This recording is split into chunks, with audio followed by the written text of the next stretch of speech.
Avant de plonger dans cette histoire incroyable, pensez à vous abonner à la chaîne et à activer la cloche. Ici, chaque récit a quelque chose à dire, et vous ne voudrez pas en manquer un seul. La pluie tombait en fines aiguilles glacées sur les trottoirs de Manhattan. Dans une ruelle étroite et sombre, un garçon aux vêtements déchirés, les yeux grands ouverts par la peur et la méfiance, observait la circulation effrénée des limousines et des voitures de luxe. Son nom était Ethan Parker, à peine 14 ans, et il connaissait la faim et la misère mieux que quiconque. Au coin de la rue, un homme distingué sortit d'une Bentley noire étincelante. Ses cheveux gris impeccablement coiffés et son costume sur mesure trahissaient une richesse que personne dans la ville ne pouvait ignorer. Cet homme était Alexander Whitmore, un milliardaire redouté et adulé, propriétaire d'un empire financier dont les profits s'élevaient à des milliards. Il souriait, sûr de son monde, ignorant totalement la misère autour de lui. Le garçon, trempé jusqu'aux os, sentit une urgence monter en lui.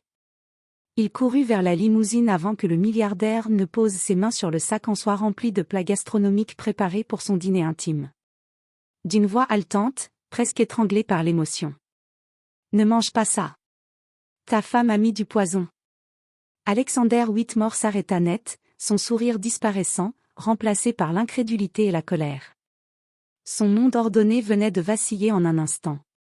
Qui était cet enfant misérable qui osait l'avertir? Comment osait-il? Mais Ethan, les yeux brillants d'une détermination qui semblait disproportionnée pour son âge, ne recula pas. Il savait ce qu'il avait vu dans les cuisines de Whitmore, un geste furtif, un sourire froid, et un ingrédient glissé dans un plat destiné à Alexander. Dans le silence qui suivit, seul le bruit de la pluie et le souffle haletant du garçon remplissaient l'air. Le milliardaire, partagé entre le doute et la méfiance, devait décider en une fraction de seconde, ignorer l'avertissement et risquer sa vie, ou écouter ce garçon sans abri qui semblait tenir entre ses mains la vérité la plus dangereuse de sa vie. La pluie ne cessait pas de tomber sur Manhattan, transformant les trottoirs en miroirs d'eau sombre. Ethan Parker, le garçon sans abri, sentait ses pieds gelés dans ses vieilles baskets trouées, mais il ne pouvait pas s'arrêter. Il devait prévenir Alexander Whitmore. Chaque seconde comptait. Le milliardaire sortait de sa Bentley avec une élégance glaciale, ignorant totalement l'enfant qui se précipitait vers lui. Ethan leva la main, tremblante mais résolue. « Monsieur Whitmore.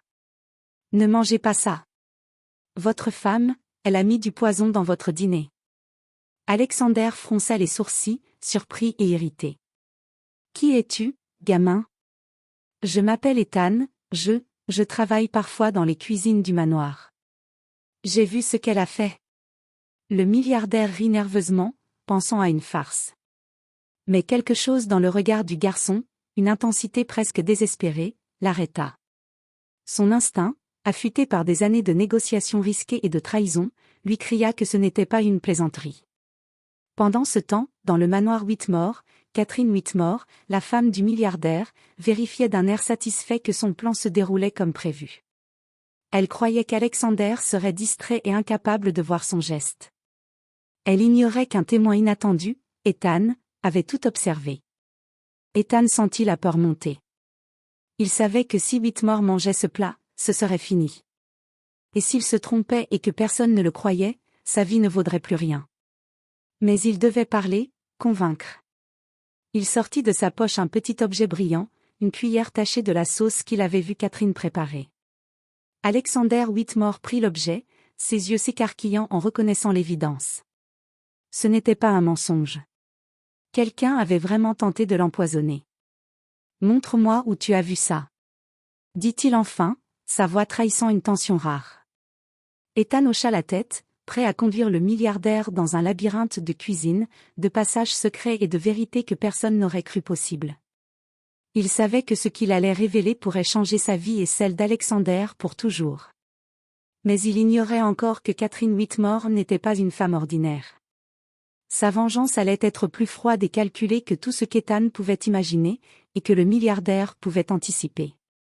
Ethan mena Alexander Whitmore à travers les sombres corridors du manoir, évitant les caméras de sécurité et les domestiques curieux. Chaque pas résonnait sur le marbre froid, et l'air était chargé d'une odeur de cuisine et de parfums chers, un mélange presque suffocant. « Je t'ai dit, gamin, je ne peux pas simplement accuser ma femme sans preuve. Dit Alexander, la voix tremblante mais sérieuse.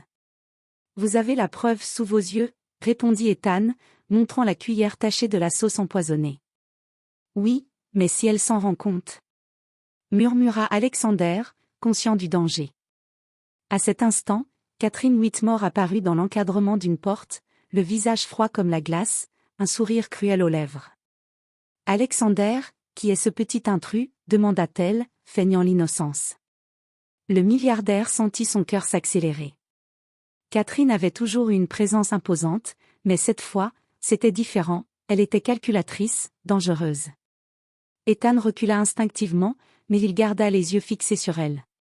C'est elle, je l'ai vue préparer ce plat, cria le garçon. Voyons, mon cher, dit Catherine, sa voix douce mais glaciale, tu es sûr de ne pas te tromper? Avant qu'Ethan ne puisse répondre, un domestique entra brusquement, attiré par le bruit. Catherine lança un regard rapide à Alexander, qui comprit le signe, elle préparait quelque chose. En un instant, Ethan sentit un parfum étrange, légèrement métallique, flotter dans l'air. Le milliardaire comprit trop tard. Catherine avait prévu qu'il la suivrait, et maintenant elle testait sa loyauté. Les minutes devinrent secondes, et chaque mouvement dans cette pièce luxueuse était une danse de mort. Ethan, tremblant mais courageux, fit un pas en avant. Ne touchez pas à ce plat. Je vous le dis, elle veut vous tuer. Alexander, pour la première fois depuis des années, hésita. La peur se mêlait à la rage. Il savait qu'il devait protéger non seulement sa vie, mais aussi celle du garçon qui venait de risquer la sienne pour l'avertir. Catherine, implacable, fit un geste imperceptible de la main vers le domestique. Mais Ethan, rapide, attrapa un vase et le lança, créant un bruit assourdissant. Le domestique sursauta, et dans la confusion, Alexander réalisa l'étendue du danger. « Sortez d'ici » cria-t-il à Ethan. « Jamais » répliqua le garçon, déterminé. À cet instant, Alexander comprit que ce n'était pas seulement une tentative de meurtre, c'était une guerre silencieuse à l'intérieur de son propre foyer. Et il devait décider, immédiatement, qui il pouvait vraiment croire, avant que Catherine ne frappe à nouveau. La nuit était tombée sur Manhattan, mais à l'intérieur du manoir Whitmore, une tension électrique rendait l'air presque irrespirable. Alexander Whitmore et Ethan Parker étaient désormais enfermés dans la cuisine principale, entourés de couteaux étincelants et de casseroles brûlantes. « Vous devez me croire » implora Ethan, le visage marqué par la peur et la détermination. « Je te crois, mais je dois agir vite » murmura Alexander, jetant un coup d'œil à la porte qui grinçait sous le vent. Catherine Whitmore n'était pas loin. Elle connaissait chaque recoin du manoir et chaque faiblesse de son mari.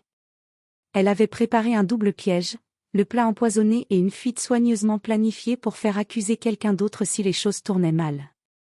Soudain, la porte de la cuisine s'ouvrit lentement.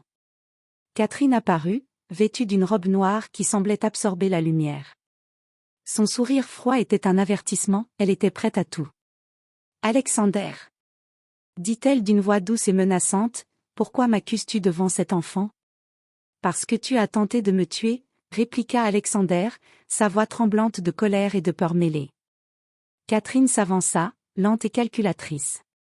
Mais Ethan, plus rapide qu'on ne l'aurait cru pour un garçon sans abri, attrapa un couteau sur le comptoir et le brandit entre eux. « Reculez » cria-t-il. Le silence qui suivit fut presque irréel. Les trois regards se croisèrent, chargés de méfiance, de peur et de défi. Puis Catherine éclata d'un rire glacé, comme si la situation ne faisait que commencer. « Un enfant ose me menacer » dit-elle, s'approchant encore, sûre d'elle. À cet instant, un bruit retentit derrière eux. Un domestique avait tenté de fuir pour alerter Catherine, mais Alexander l'attrapa à temps. La situation devenait critique, une mauvaise décision et l'un d'eux pourrait mourir.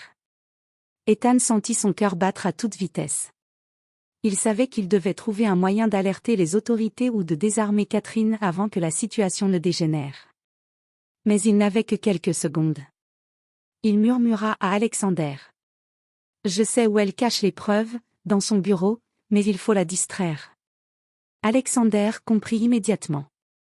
Il devait jouer le rôle de mari naïf et apeuré, tandis qu'Ethan tentait de pénétrer dans le bureau. La tension monta encore, chaque pas, chaque respiration, chaque mouvement pouvait déclencher la catastrophe. Et Catherine, impitoyable et rusée, sentait qu'elle perdait le contrôle. Mais elle n'était pas du genre à abandonner. Le piège était encore loin d'être terminé. Le manoir Whitmore était plongé dans un silence lourd, seulement troublé par le souffle rapide d'Ethan et le cœur battant d'Alexander. Chaque seconde comptait. Catherine avançait lentement, sûre d'elle, prête à mettre son plan à exécution. Mais elle n'avait pas prévu le courage désespéré d'un garçon sans abri. Ethan murmura à Alexander. « Je peux atteindre le bureau, distrayez-la. » Alexander inspira profondément. Il devait jouer le rôle d'un mari naïf, mais l'instinct de survie le rendait plus calculateur que jamais. « Catherine, je t'ai toujours fait confiance, pourquoi ferais-tu ça ?» dit-il, la voix tremblante mais ferme. Catherine sourit, mais ce sourire était un mélange de colère et de déception calculée. « Parce que je ne supporte plus tes choix, Alexander. Tu m'as humilié encore et encore. » Pendant ce temps, Ethan se faufila silencieusement derrière elle, ses doigts tremblants sur la poignée du bureau. Il savait exactement où Catherine avait caché les preuves de son acte, des documents financiers falsifiés et le petit flacon de poison qu'elle avait utilisé. D'un geste rapide, il ouvrit le tiroir et attrapa le flacon. Catherine se retourna, ses yeux s'écarquillant de rage. « Ethan » cria-t-elle, mais il était déjà hors de portée. Alexander, voyant la preuve tangible, se redressa, la colère transformée en une force implacable. « Assez » hurla-t-il, la voix résonnant dans le manoir. « La police arrive dans 2 minutes. »« Tu es fini. » Catherine recula, déstabilisée. Pour la première fois, son plan échouait. La peur remplaça son arrogance habituelle. Elle tenta une dernière manœuvre, mais Alexander et Ethan, travaillant en parfaite synchronisation, la neutralisèrent jusqu'à l'arrivée de la police. Lorsque les sirènes retentirent enfin à l'extérieur, Ethan regarda Alexander avec un mélange de soulagement et d'épuisement.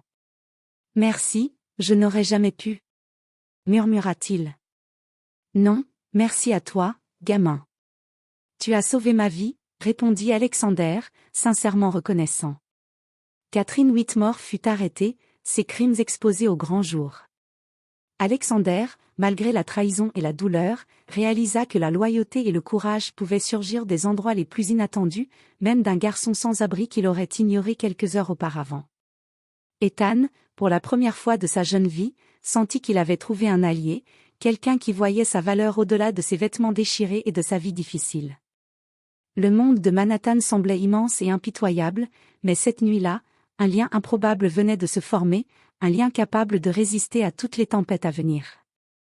Et tandis que la pluie cessait de tomber, la lumière des phares des voitures illuminait les visages de ceux qui avaient survécu à l'ombre de la trahison, rappelant que parfois, même les plus vulnérables peuvent changer le destin d'un empire.